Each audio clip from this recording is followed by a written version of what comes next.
त्याला माझ्याबद्दल वाटणारी काळजी कळते मला, पण म्हणून मला त्याचा जीव संकटात नाही टाकायचा. आणि माझ्यासाठी तर अजिबात नाही, कारण चुकून जरी त्याला काही झालं ना, मी स्वतःला कधीच माफ नाही करू शकत. बरं ठीक आहे, तुम्ही म्हणाल तसं, पण निदान साहेबांना तरी फोन करून सांगा तात्यांचा फोन आलेला. लगेच फोन करते. आणि तो नंबर मला सेंड करा लगेच. हो.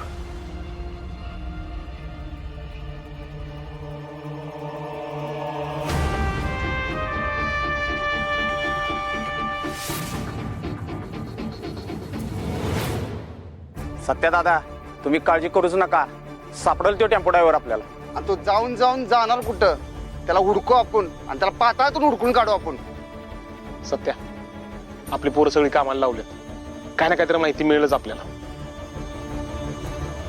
हे बघा, तो तात्या कसा माणूस आहे तुम्हाला चांगलाच माहिती आहे. तो काही एकदा हल्ला करून गप बसणार नाही.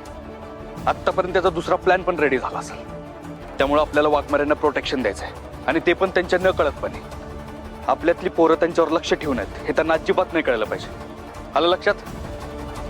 सत्यदादा, वाघमारे मॅडमनी स्वतःच्या जीवाची पर्वा न करता तुमचा जीव वाचवला. आता त्यांच्या जीवाला धोका आहे. त्यांच्यासाठी आमचा जीव गेला ना तरी आता काहीच फरक पडत नाही.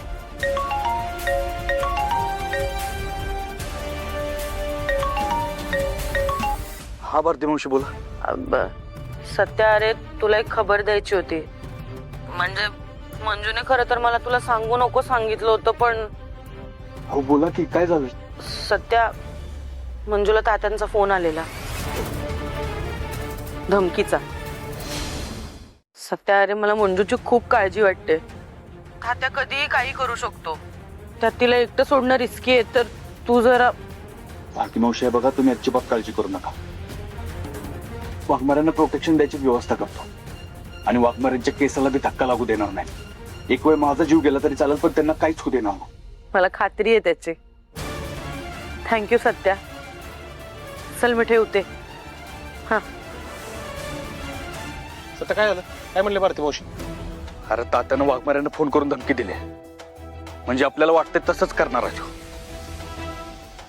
आता ऐका, त्याच्या कॉन्टॅक्ट मध्ये कोण कोण असू शकते ना याचा अंदाज घ्या, आणि छोट्यातली छोटी जरी माहिती मिळाली, बिनमहत्वाची जरी वाटली, तरी ती सगळी मला सांग.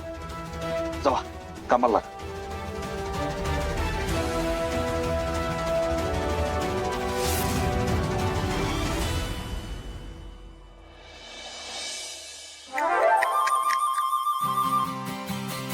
चांगलं झालं नाही बघी. मम्मी, सॅलड येते. सॅलड तर काय असते ते? असंच असते, टोमॅटो, काकडी, गाजर, त्यात काय एवढं तवा? आपण थोडी पिकवतोय ते. तुम्हाला काय वरण घालून देऊ का त्याच्यावर? मीठ, चाट मसाला वगैरे.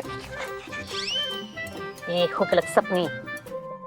अगं मी काय त्या सॅलड बद्दल बोलत नाही. तो तात्या जेलमधनं फरार झाला ना, त्याच्याबद्दल बोलते. बया. त्याच्याबद्दल बोलतोय तुम्ही? मला वाटतं सॅलड बद्दलच बोलताय. मम्मी, हेल्दी खाताना अनहेल्दी माणसाचा विषय नको.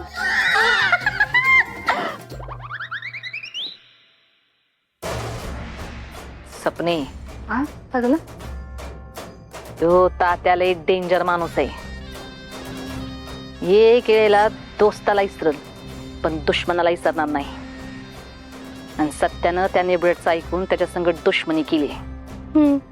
पण मला एक कळना झालंय, ही समज मी त्या सत्याला कसं समजवू?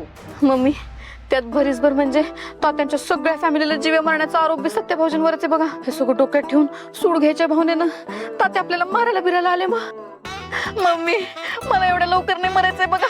अशी दुनिया किती बघितलीये मी अजून. वय तरी काय माझं, किती कोवळं वय आहे. पण ठेवतोच असलं काही नाही करणार ते.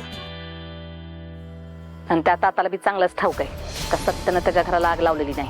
आता 3 वर्षापूर्वी काय झालं होतं नेमकं हे आपल्याला बी ठाव नाही, पण मी छाती ठोकपणे सांगू शकते, माझ्या सत्यानं त्या कुटुंबाला संपवलेलं नाही. माझा सत्य असं करू शकत नाही. मम्मी, हे सगळं आपण तात्यानं सांगायला पाहिजे बघा. हा, म्हणजे मला असं वाटतंय बघा, तुम्ही शांतपणे जा, त्यांची भेट घ्या आणि त्यांना सांगा का सत्य भाऊजींवरचा राग सोडून द्या म्हणून. आणि जे काही सगळं झालंय का नाही, सगळ्याच थापर त्या एक जॉबांवर फोडून द्या बघा. एक जॉब कशा त्यांच्या वाईटासाठी कारणीभूत आहेत का नाही ते पटवून द्या बघा त्यांना. सपने, कवा कवाच हुशारीचं बोलतीस बघ तू. कवा कवाच. तुझी आयडिया चांगलीच आहे, पण ह्या तात्याचा काही भरोसा नाही.